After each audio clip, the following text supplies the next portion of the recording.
I never believed in a higher power, God, Allah, or anything in between.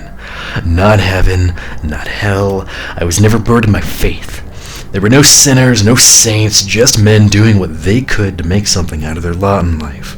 Nothing more, nothing less. So when I found myself on death row for the murder of a man I only meant to rob, I tried to make peace with it. Just another fool whose luck had turned sour.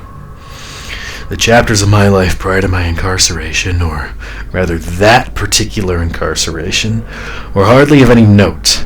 I was born poor and I grew up poor. I fell in with a bad crowd, and before I knew it, I was a criminal. But there's no honor among thieves, as the saying goes. I did try to keep within the lines of my own personal code. I never took more than what I needed, and if I could help it, I never stole from anyone who couldn't do without. I carried a gun with me on jobs. What burglar worth his salt wouldn't? It was a safety net, a kind of, oh shit, last-ditch plan. I never meant to use it, but to quote an old friend, you bring a gun on a job, sooner or later someone's getting shot. And sure enough, somebody did. Unfortunately for me, that somebody happened to be an assistant district attorney who had overseen one of my previous convictions. Petty theft, nothing major, but when he surprised me with the racking of a shotgun, I spun and drew on him almost reflexively. It was a fight or flight, and my body chose fight before my brain could even decide. After an admittedly lucky shot landed squarely in the man's forehead, my brain caught up. In a complete panic, my body froze. As much as I wanted to, I couldn't move. I couldn't run away. I couldn't will the life back into this innocent man. But by the time the police responded to the gunshot, they found me kneeling in the same spot I had been for close to 20 minutes. I accepted my fate. I pled guilty.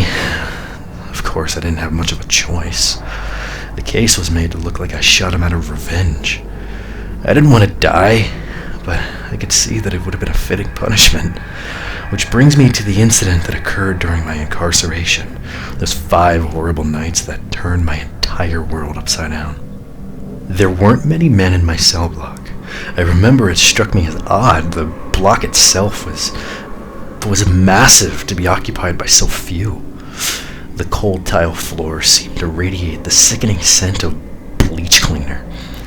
Every surface shined as if it caught the light just right, not in a hope can be found in the darkest of places kind of way, more like it was hyper-sterilized, as if our crimes made us so unclean that the ground we walked on had to be purified behind us. My cell, like all the others, was tiny. 6 feet by 9 feet is what I was told, though something about those claustrophobic walls made it seem so much smaller. Only a bed, a thin, shitty mattress on a concrete block. One of those combination toilet sink things. The cell door had one narrow slit of a window and a slider near the middle that they fed us through. To describe it in a word, I'd say being shut behind that door, locked away from the world, was lonely. My first night was quiet. The air was unnaturally still, and I still hadn't grown used to the smell or the taste of it. The trace of bleach still clawed at my throat, and I just laid there. I thought about my life. Did I have any regrets? Of course. But regretting something doesn't mean it didn't happen. I was quite literally at the end of my rope. What good would wallowing in self-pity do? Late into the night, I thought I heard a sound from the far end of the cell block. A kind of scraping sound. It reminded me of the meat sliders on our door. But not too long after that, I heard a faint, wet sound. Like the sucking sound you would hear when something sticky finally breaks away. I tried to place it for a long while. I strained my ears to listen for anything else, but nothing came. It was nearly dawn before I finally fell asleep, and the memory of those distant sounds were brushed aside by the time I woke up. I remember waking around 5 in the morning. There was a kind of electricity in the air. There were guards and medical personnel rushing down to the block, another cell. I watched through a thin window as a stretcher with what looked to be a body covered in a blood-stained sheet was carried out. The medical workers looked like they'd seen a ghost. And the guards, they looked like they were all fighting the urge to vomit. There were whispers throughout the day about what had happened. The general consensus was suicide, but if it was, how did he do it? And how did he make such a mess doing it? The rest of the day passed without much intrigue. We followed our routines, we did as we were told. When the lights went out, I found myself feeling exhausted. Last night's tossing and turning, followed by the excitement of a surprise death, had left me drained. I was asleep almost as soon as my head hit the pillow. I was startled awake by that wet, suckling sound. It was close this time. I crept to the door and peered out the window again. The angle kept me from seeing anything substantial, though I thought I could see the hint of some kind of wet trail in the moonlight. I heard the metal scraping sound again. There was no denying it this time. The meal slider had definitely been open. That nasty, slimy sound continued for a moment. I thought I heard the beginnings of a confused voice before the entire block fell eerily silent. A looming feeling of dread swept over me. I felt like a child up past his bedtime. Something in me begged to crawl back in bed and hide under the covers. So I did. I wrapped myself in the thin, scratchy excuse for a blanket and I buried my face against the wall. I never did find the way back to sleep that night. I was up and at the door, watching. The minute I heard the guards call for the medics, I felt like I knew what happened before I saw them even carrying out another body. My heart began to race. I wondered if this was all some elaborate new execution method. In Japan, death row inmates are never told the date of their execution. It's some kind of psychological punishment so that every morning they wake up fearing that this day might be their last. I tried so hard to rationalize, to force myself into believing this was just a new system to speed things along, and they were just killing us in our sleep. No muss, no fuss. But then I thought of the guards, the look of panic in their eyes, and the sheer fucking disgust when they came across the bodies. There was no way this was planned. The next 2 nights I followed a similar routine. I went to bed, had lights out, and I tried desperately to sleep as much as I could before that fucking sound, whatever it was, it woke me up. Each morning, someone else died. The guards and the medics carried them away, and they never said a word to any of us. We all understood, though. There wasn't a man in that block who stayed ignorant for very long. Every night, some thing was creeping around into our cells, and it was killing us one by one. And the thing that terrified me the most, there was only one cell between myself and some sick, twisted death I didn't even want to imagine.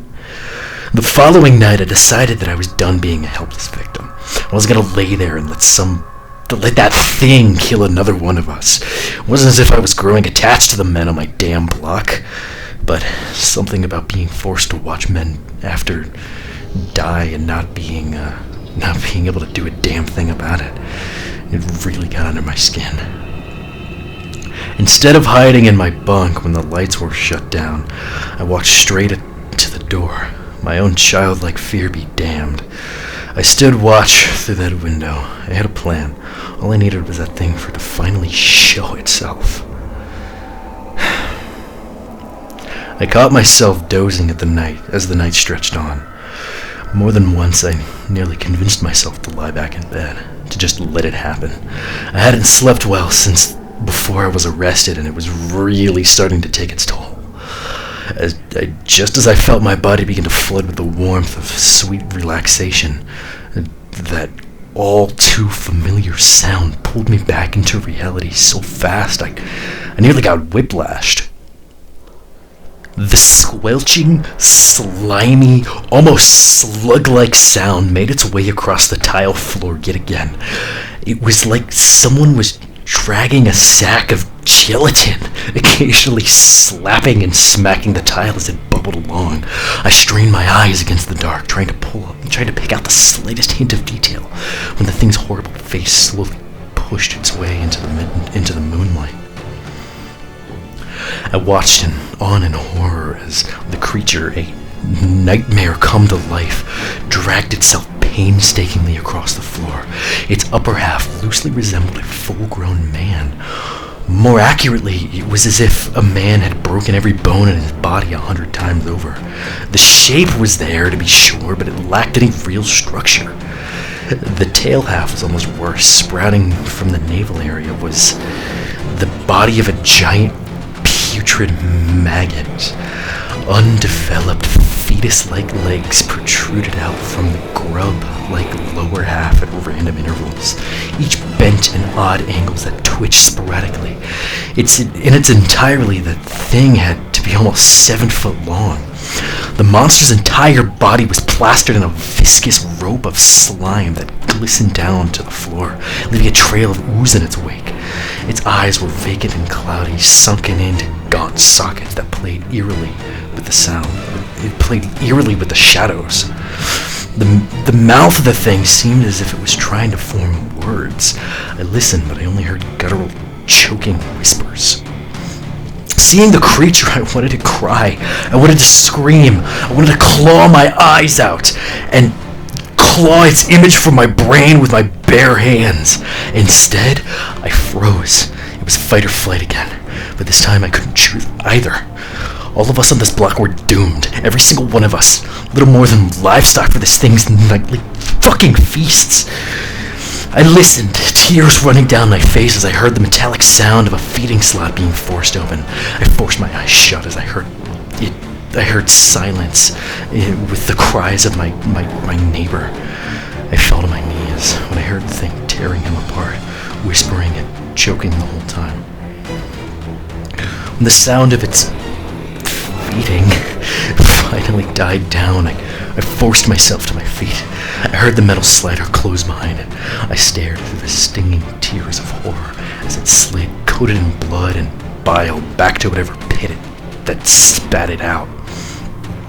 I don't know what compelled me to do it. I don't even remember making the decision consciously. But before the thing pulled itself too far out of sight, I reached up and I slammed my fist onto the door.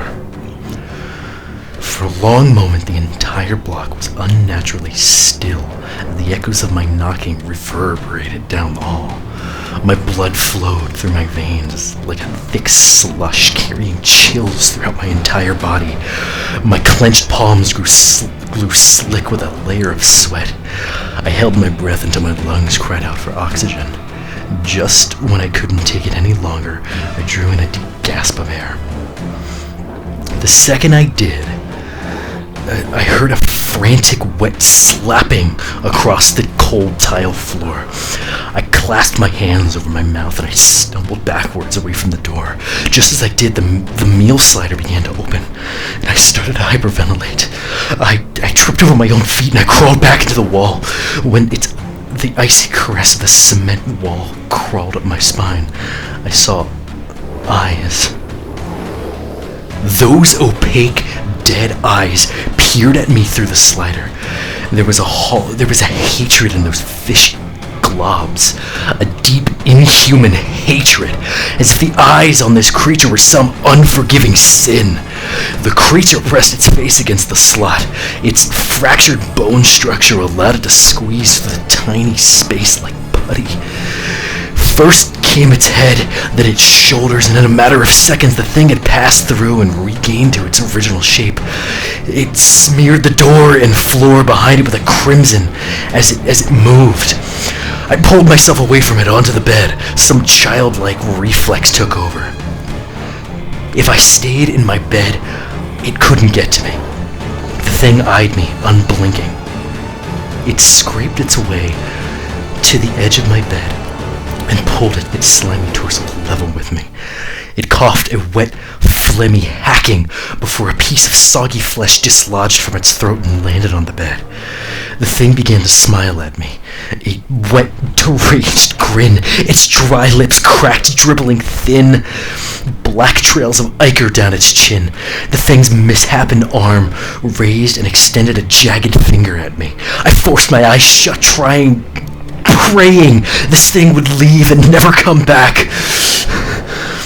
A sound crawled its way deep from the monster's throat. It struggled to force the syllables through its gritted teeth, trying to speak to me.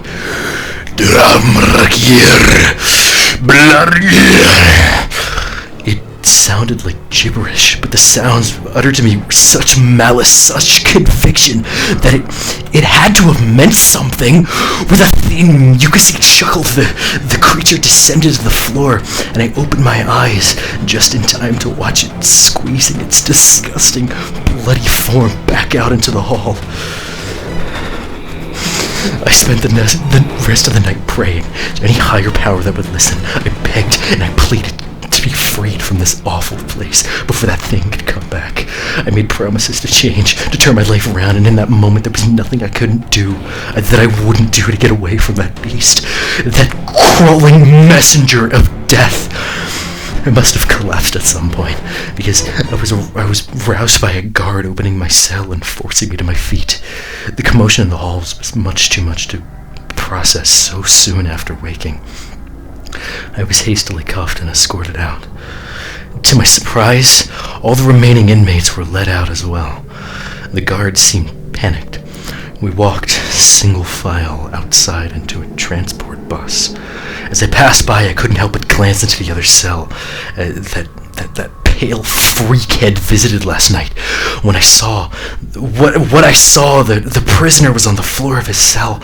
Medical staff hadn't even bothered to remove his corpse. His face had been ripped open at the jaw, the skin splitting from how far it had been stretched. His throat and chest looked collapsed, as if every bit of support that had been removed from the inside. His gut lay burst open, remnants of half-eaten entrails lay strewn about the cell. He looked like a bomb had gone off inside him. I couldn't help but imagining the creature forcing its way into the man's open mouth, compacting itself and slithering into his abdomen, eating him from the inside out. We were all transferred to various prisons. I heard one of the men even managed to appeal his death sentence. He ended up getting life without parole in a much nicer place. I couldn't help but feel like something heard me when I prayed that night. Something listened and acted to save me, save us from the horrors of that place. I wouldn't even call it God. I wouldn't even call it God for saving me, but fucking from that nightmare, it's close enough.